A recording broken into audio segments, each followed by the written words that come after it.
Welcome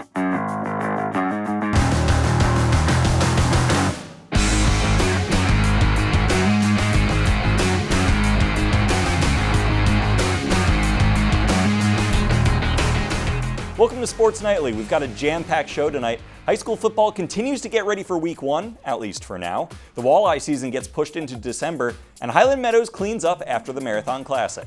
Hi, and thanks for joining us. I'm Alex Wilcox. Our top story tonight, a stunning move that rocks the college football landscape. Earlier this week, the Big Ten sent shockwaves through the sports world by announcing the conference would not compete in fall athletics, including football.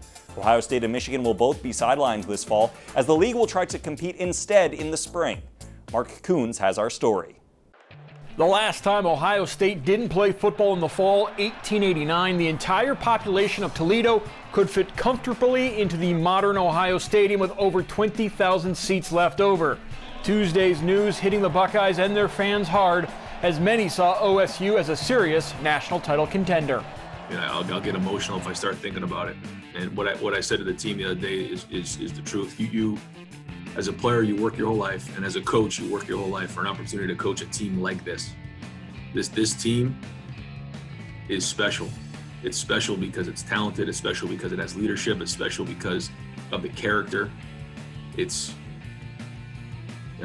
could have been a once-in-a-lifetime team. I mean, certainly the team last year, I'll never forget. It was the first time as a head coach, and what they did was awesome. But there was just something about this team that had it. They had it. Woke up this morning with really our focus on what's next, and that's really focusing on the spring and the spring schedule, and working on the plans for moving forward into the fall and the different options that are available. If Ryan Day and the other Big Ten coaches have their way, it won't be spring football as much as it will be winter football. Yeah, I mean, I think if you play a full schedule and you play it starting in the spring, like when you get into March, then I think you're asking for trouble. But I think if you play, an eight or possibly 9 game season, starting back, push it back to January, then I think that's real. And so I think it's important, again, that the number of games and also the start date. There are some models, and everyone's kind of throwing ideas around right now, and we're working really, really hard on that. That was not a focus, a few days ago, but it is now. And so we're going to have to work quickly and diligently to get this done. And the quicker it is done, the sooner the Buckeyes will have a better idea if their NFL draft eligible prospects like Shaun Wade and Justin Fields will participate in the next season. Day also believes having a winter or spring season is paramount for recruiting, holding together what is currently the top-ranked class for 2021. And I think there's some excitement about the possibility of playing 2 seasons in 1 year. I think that's a really exciting thing for them to consider. And I'm going to fight really, really hard so that, if I'm a mid-year guy coming in, we do play in January, that they have the opportunity to play in January and then also in the fall, but only count for one year of eligibility because it's only playing in 1 calendar year. I think that's really exciting for them and a possibility that really interests them. Ohio State is on the record as preferring to have delayed the fall season by a few weeks, not a few months. The Big Ten disagreed. The question is, moving forward, how much will the conference listen to one of its most important members? I don't know the answer to that, but I know that I'm going to fight like heck for these guys, to push forward on what we think is right, and be a lot of back and forth, and there'll be some conceding of points here and there, but I feel, as I say right now, I feel pretty strongly about what I've said, and I'm going to work hard to get it done. Prior to the Big Ten's announcement, the MAC also postponed all fall sports. BCSN's Claire Dow has reaction from the Rockets. It's been just over a week since the Mid-American Conference officially postponed all fall athletics to the spring of 2021. University of Toledo head football coach Jason Candle, who tested positive for the coronavirus earlier this summer, understands the importance of keeping these athletes safe, but he's still disappointed he won't get to coach these young men on the field this fall. I think for us it's always learn from the past, try to produce in the present the best you can, and prepare for the future. We've had four months of dealing with the past and learning from what this virus has done and what could do, and trying to make the best protocols and the best plan for our players moving forward. The future the present has changed quite a bit, obviously with no football this fall, and what our routine looks like and how that's all going to be organized, but the future is we know that there's going to be football at some point in time, and I'm not interested in, when Toledo plays BG in the spring or of using the excuse that this is 2020 and there's a virus and this is just whatever. We know that ball is going to go down and be played at some point in time, and we know we're going to have to be prepared and ready for that. So I'm more probably on the offensive side of this than the defense, and getting out and trying to make sure we have the best plan moving forward than sitting around worrying about a bunch of stuff I can't control. I'm just taking it one day at a time, honestly. I mean, I'm not really focused on the end goal, which is to play. Just trying to, look at the positives of this and understand that this is an opportunity for me to get better, for me to grow, and ultimately when I get on the field, things will happen in my favor. So we're all just hungry. I mean, we only got a little bit of taste of spring ball, and that was taken away from us. But it's not like some big controversy happened or anything that got us banned or anything. This is COVID, so this is a pandemic. So we understand it, but when it is time to play, we're excited. We're gonna be ready. For now, Candle and the rest of the MAC members are waiting on contact guidelines for this fall, as well as a tentative schedule for the spring. Reporting from the Glass Bowl, Claire Dow, BCSN. As of now, the MAC still plans on a regular winter sports schedule, with student athletes at both UT and BGSU set to start fall classes tomorrow. Big news out of Michigan, high school football will be moving to the spring. The MHSAA made the announcement on Friday, 5 days after teams had already begun practicing for the upcoming season. As of right now, all other fall sports will continue to be played in the fall. The MHSAA says this decision was made due to the constantly changing info surrounding the coronavirus.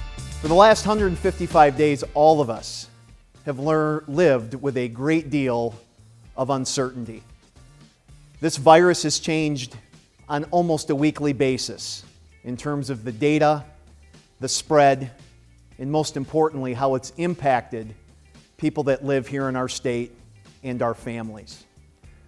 As our board, in consultation with the governor's office and state health department officials, looked at all the data and information, there were just too many unknowns and uncertainties where we could move ahead and play football and do it with a clear conscience and without that pit in our stomach.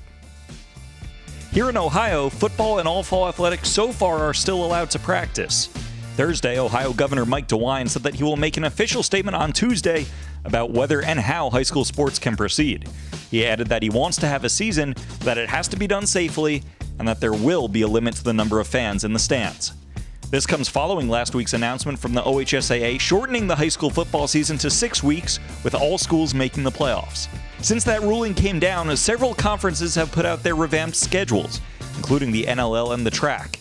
We will continue to update our website and social media pages as more schedules come out. Over in White House, the Anthony Wayne Generals have been unstoppable, having won 27 consecutive regular season games and 3 straight NLL titles. Garrett Pike replaces NLL Player of the Year Mason Alberts, but he's no stranger to this Generals offense. Pike was actually the original starter for Anthony Wayne last season before going down with a broken foot in the season opener. Now, there will be plenty of shoes that need to be filled on this team, but fifth-year head coach Andy Brungard is confident his guys are up to the task. You can't replace those guys. Masons and Bryce Boyers and Nolan Barbers, go down the list. I think we had 4 offensive linemen and 3 of them are playing in college somewhere, so you can't replace those guys. You just have to find guys that can fill in and figure out who they are. And then, this is a whole new team. So plays change, years change, people change, teams change. So it's just this team finding their dynamic compared to last year's. Something about this team that surprised me, honestly, is our senior leadership. You don't know how kids are going to lead when things are going wrong. And we've had a lot of things outside of our control that have gone against what we'd expect at this time of year. So for our seniors to show up and work and to lead and to communicate with our younger kids, I've been really proud of them for doing that, because that's not an easy thing to do when there's a lot of adversity pushing against you. Yeah, it's tough with everything changing all the time, but we've been set. We know when our first game is August 28th. We're just going to prepare like that's when we're playing until they tell us we're not, so we're just going to stay ready. We have graduated a lot of seniors. We got a lot of young guys stepping up, but I think they're going to fill the roles well. We've got some young guys up front. They're big guys, though. They're ready. They're going to play for us. This year we have a whole group of guys. We only had 3 returning starters, and so we had to bring in a lot of new talent. But the guys are getting adjusted to this varsity level, and I think we're doing good so far. I'm really confident in Gary. He's been watching, staying behind Max Denman, Mason Alberts. He's been like taking notes, and he's always been like back up, ready to go. So I'm really confident with him, and he's able to run and pass. So he's doing a good job this year. Garrett was our starter last year, week 1, and he ended up breaking his foot, and that's why Mason moved over to quarterback. But he's got savvy. He's got a little bit of savvy to him that sometimes he does things that I'm not expecting, and it works out better. So, I adjust a little bit what I'm doing, and he's always poised and relaxed. And so those are really good things to have as a quarterback, and he just brings a whole new element of balance where he can throw and run, where Mason was more of a runner and we threw sometimes. So it's just learning to be more balanced and letting a kid with some savvy play back there. I think when fans come out, something that they can expect is honestly fun. This team has a lot of fun, and they're fun to be around. They're fun to coach. They have an infectious personality, so I think people are going to pick up on that pretty fast, even just watching them on the field. So we're talking about kids that like to improvise, kids that like to make plays, and honestly just love to compete and have fun. That's fun to be around. The Generals hope to push that winning streak to 28 games as they begin their season week 1 against Northview.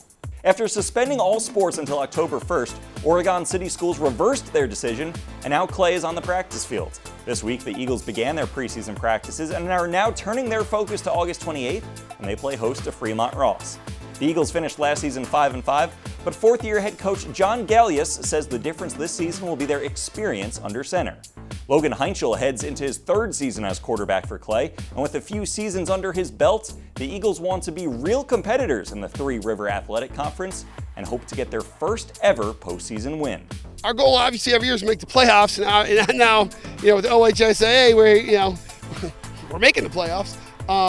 But we want to compete. I mean, that's the big thing. Is again, we know what our league is. It's one of the best leagues in the state of Ohio, and we want to just compete and give ourselves a chance in the fourth quarter, because we've seen it before. You never know what's going to happen when you give yourself a chance in the fourth quarter, and so that's kind of been our theme is hard as you can, every single play, leave it all out there, and whatever happens. And they've responded. It's a good group to coach, that's for sure. Coming up on Sports Nightly, the Walleye bring back 2 fan favorites, and we hit the links for some tips from the pros. Sports Nightly is brought to you by Charlie's Dodge Chrysler Jeep Ram. Doing it different, doing it right. While the ECHL bumped back the start of their 2020-2021 season, the Toledo Walleye are giving fans plenty to look forward to. The squad announced the return of 2 fan favorites. BCSN's Claire Dow caught up with the leader of the Fish and 2 notable veterans. Lindquist tips it ahead, burst back, he scores! Walleye fans were first introduced to Shane Burschback and Kyle Bonus back in 2014. Since then, both names have become synonymous with the Fish. Burschback is the team's all-time leader in games played, goals scored, points, and assists, spending his entire ECHL career with Toledo. Bonus, on the other hand, has suited up for 9 other squads in his 8-year career. The two have combined for 563 points over 6 seasons and will be back for year 7 in Toledo when the Walleye return to game action. Kyle Bonus, and the 2-goal lead is back. These guys mean so much to not only our team, but the city, the organization. They're special guys. We go after character, and these guys ooze character. We know what we're getting out of them every single day they show up to the arena. There's no guessing. Are they going to be in a good mood, a bad mood? Are they not going to work hard today? What are they going to bring to the table? We know exactly when they walk in that door what they're going to bring, and when they leave that arena, we know exactly what their lifestyle looks like, and it's everything we want in a Walleye. So I value our veteran group. They need to help our young guys along, and these 2 guys are the epitome of what a Walleye hockey player should look like. I think Kyle and I, if we're gonna play in this league, we're gonna always be in Toledo. This is our spot. This is our team, and it's just nice to be back, and hopefully we can get back to normalcy here and get things going soon. We've been super lucky, especially Shane and I have played together. I don't think that happens too often in pro hockey, that you get to spend that many seasons with somebody. And when Shane and I met, neither one of us were married, nobody had kids or anything like that. So it's been a cool evolution, and it's just been a great just a great chapter of our lives, and I'm so happy that it's going to continue in Toledo because, like Shane said, it wouldn't have been anywhere else. This is the spot to be, and this is home. While last season's abrupt ending due to the COVID-19 pandemic sticks with them, the Fish are focused on the upcoming season. Now, this is the most downtime many of the players have seen since they started playing hockey. While they're all itching to get back on the ice, there is a silver lining to the break from competition. With that, there comes a ton of opportunity. I think Shane and I can both say we've played a lot of hockey over the past 6 or 7 years of our career. So this has been a wonderful chance to, get our bodies back in line and, train and do the things necessary so when training camp does open, we're ready to go at 100%. And I think there's absolutely no excuses for anyone, not to be ready. And I'm sure that everyone that shows up, especially the guys that we've announced that have already been re-signed, we know what they're going to bring to the table and they're going to show up prepared. So it has been a super long summer, but it's been a great summer for development. And I think it's going to be a great on-ice product as a result of, how healthy guys are when they show up. We're excited to get back at it. I think we're going to have another exciting product on the ice. Obviously, these two guys will be in the lineup as our leaders and ready to go. But again, just another exciting product. Looking forward to getting back on the ice, seeing everybody inside that Huntington Center as permitted. But basically, stay safe. That social distancing is extremely important. Wear your mask when you're out in public, and let's get back to playing some hockey. With the Walleye, Claire Dow, BCSN. The league's new anticipated start date is set for December 4th. The ECHL so far is still planning for a full 72-game schedule. Time for a quick break. When we come back, we show you what goes into getting Highland Meadows all cleaned up after the Marathon Classic. Sports Nightly is brought to you by Groganstown Chrysler Jeep Dodge Ram, where nobody treats you better. Last week's Marathon Classic was as thrilling as they come, with Danielle Kang mounting a furious comeback to win her second straight tournament. As soon as Kang lifted the trophy, Highland Meadows Superintendent Greg Pattinson got to work. It's his job to both get the course ready for the tournament and return the course to regular playing conditions once it's done. With no spectators this year, that job was much easier. This year it's going to be very quick. I think by tomorrow evening, I think everything will be off the golf course. Tents, rope stakes, signage, anything like that will all be gone. Yeah, it made it easier for us with just less foot traffic, around the greens and tees, crosswalks, without having the tents up. We don't have to reseed those when they take them down. And those tents and everything in grandstands take about 3 weeks to put up and 2 weeks to take down. So they kind of went with the minimal, just volunteer tents, scoring tents, things like that.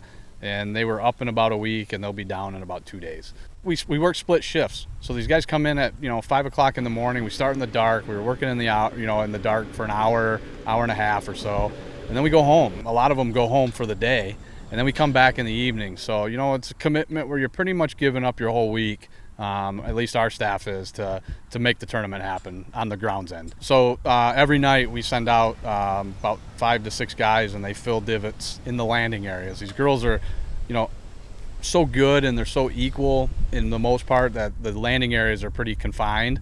So we fill divots there every evening. Our team is great. They're dedicated. A lot of them have been here for a lot of years. They're committed to this tournament. They understand why we do it.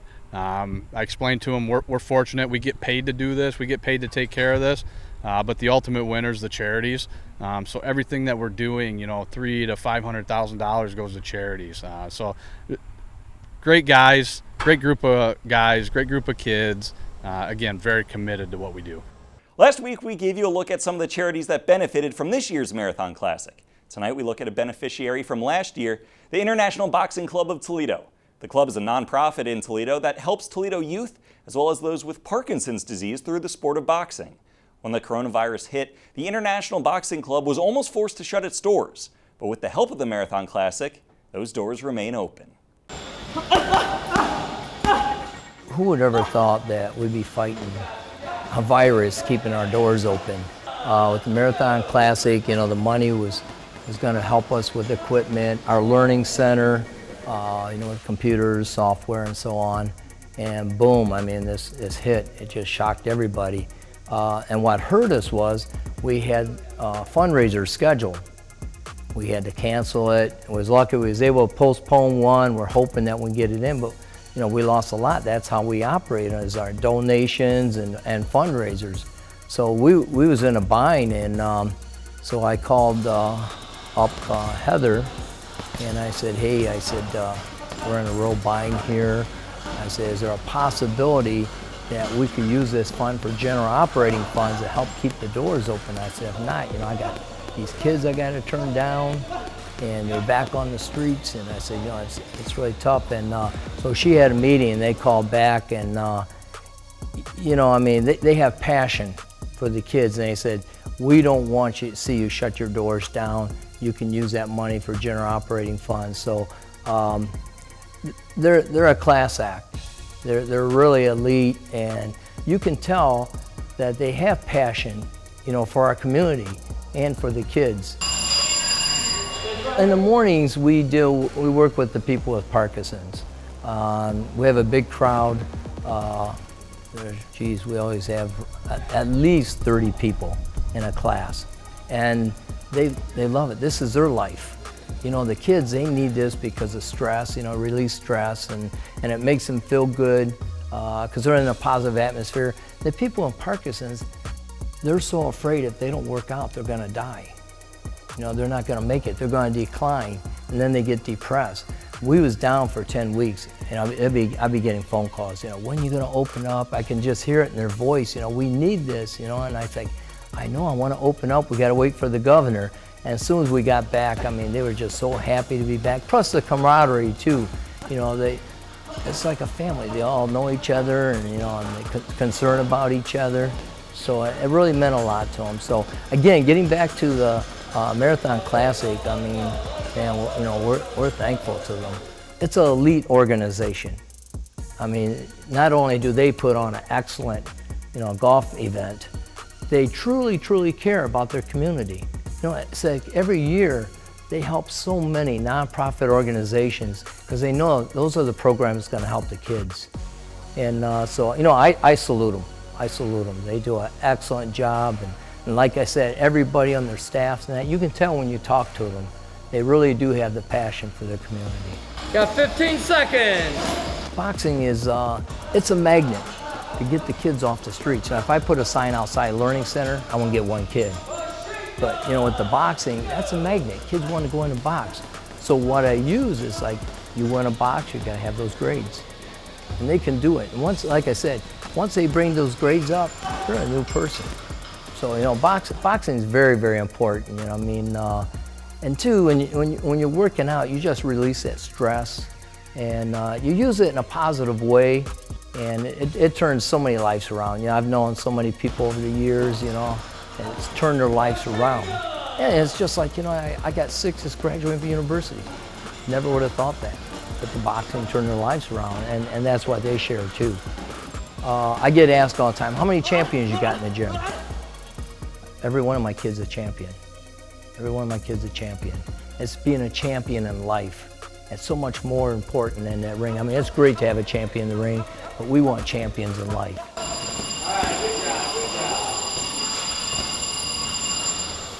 Now that both the LPGA Drive-On Championship and the Marathon Classic are over, we've all got the golf bug.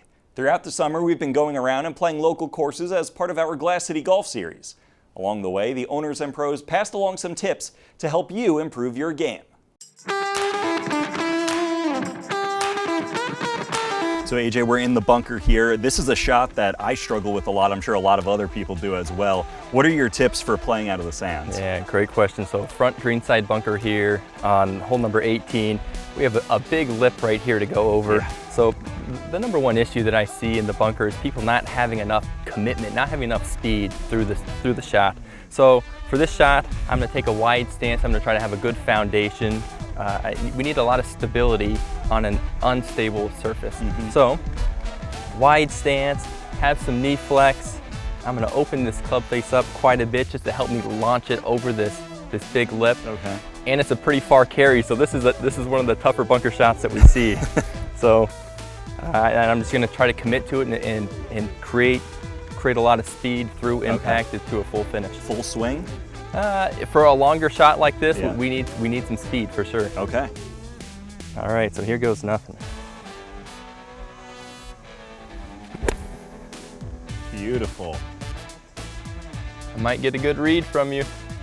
There you go. That was perfect.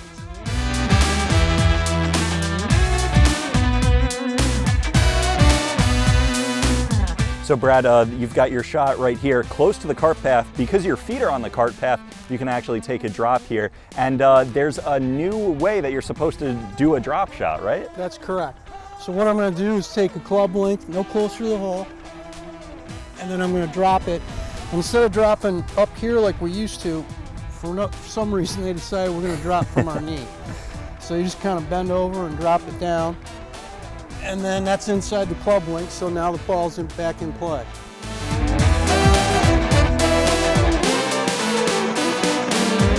All right, so my ball is right here, just past the green here. So I don't have much of a chip here, but still got to get it up, get it onto the green. What's your chipping advice here? My advice chipping would be just concentrate on tempo. Okay. Easy back, easy through. Mm-hmm. A lot of times folks might decelerate, and then it would cause you to either hit it a little low or hit it a little fast. So nice easy tempo and be good to go from there. Easier said than done.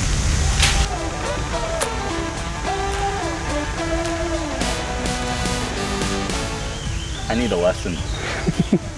So we're finally on the green here, and Brad, you're actually putting for birdie. Nicely done. Thank you. Let's hear your putting tips. So putting tips, so from here, I mean, it's gonna break a little bit left. Out here on the back nine, most of the greens slant from back to front, so you have to take notice of whether you're going uphill or downhill, or it'll keep rolling on you. Even with all those lessons, my game is still hopeless. Well, that's going to do it for us on Sports Nightly. Same time, same place next week. Good night.